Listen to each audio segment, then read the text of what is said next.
Are you a retiree wondering if the repeal of the WEP and GPO is going to impact your monthly benefits payments?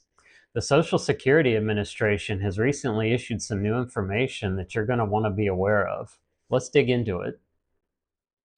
Hello, everyone. Ian Smith here with fedsmith.com. Thanks for joining me today, and welcome to all of our new subscribers. Thank you so much for subscribing to the channel. I really appreciate it, and I hope you're finding these videos helpful. Today I wanted to talk to you about the status of the Social Security Fairness Act. Now that's legislation that repeals the WEP or windfall elimination provision and GPO, government pension offset. Many of our viewers and readers are retired federal employees, and some of them are impacted by these provisions. And the Social Security Administration has just issued some new information on January 24th, 2025. I'll be honest with you up front though, before you get too excited, you're probably going to be disappointed, because what I know most of you want to know is, how will this impact me directly? Am I affected by this? And if I am, what's it going to mean for my monthly benefits payments? Am I going to get more money out of this? And unfortunately, the information at this time is limited. There aren't a lot of specifics, but you still may find some of it helpful, and so I wanted to go over it with you. What the SSA has issued is a list of frequently asked questions about the status of their work on implementing this new law, the Social Security Fairness Act. I'm not going to go through every single one of the questions and answers.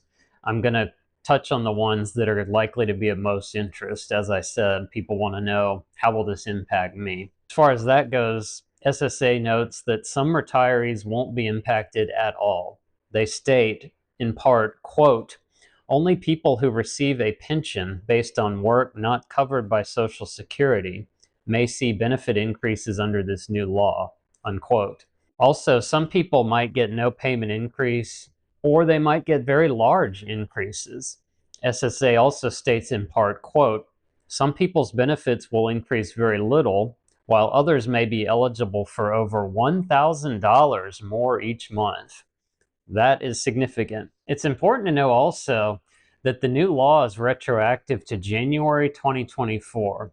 And according to the SSA, what that means is, if you are subject to the WEP and GPO and you're currently receiving monthly benefits payments, the adjusted payments would be retroactive to that time period. So any increased payments you get will be retroactive to January 2024, in other words. It's important to note also, there's no timeline on when you might see these benefit increases if you're eligible. It could take upwards of a year, according to SSA, because the agency is doing all of this work manually, and it's being done on a case-by-case basis for over 3 million impacted individuals, so they have a lot of work to do. SSA also blamed the delays on a lack of funding and staffing shortages, and it warned that anyone calling their 800 number for support right now is going to encounter delays.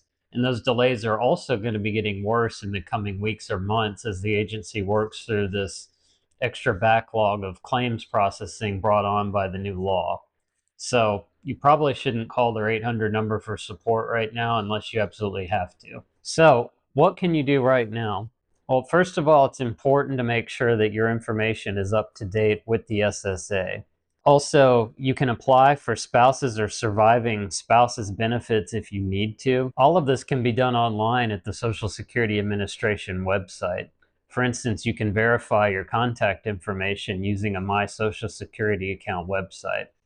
Their FAQs have more information about all of this. FedSmith has received a number of questions from people wanting to know the questions I mentioned before, namely, am I impacted by this? How is it going to impact me? Will I get more money out of this? Unfortunately, I can't answer those questions.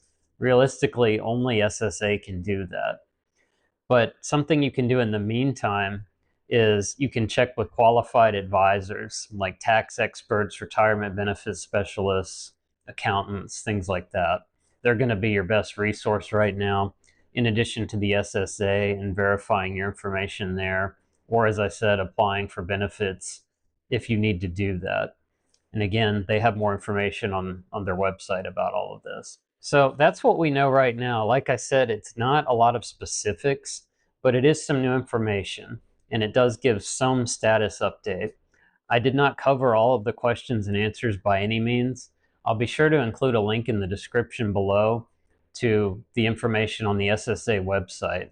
It's current as of January 24th, 2025, but it's likely to change in the future, and the SSA will be posting updates on its website on this page. Be sure to visit the fedsmith.com website because we're always posting new articles and information, not just on this topic, but on other topics that are important to current and former federal employees.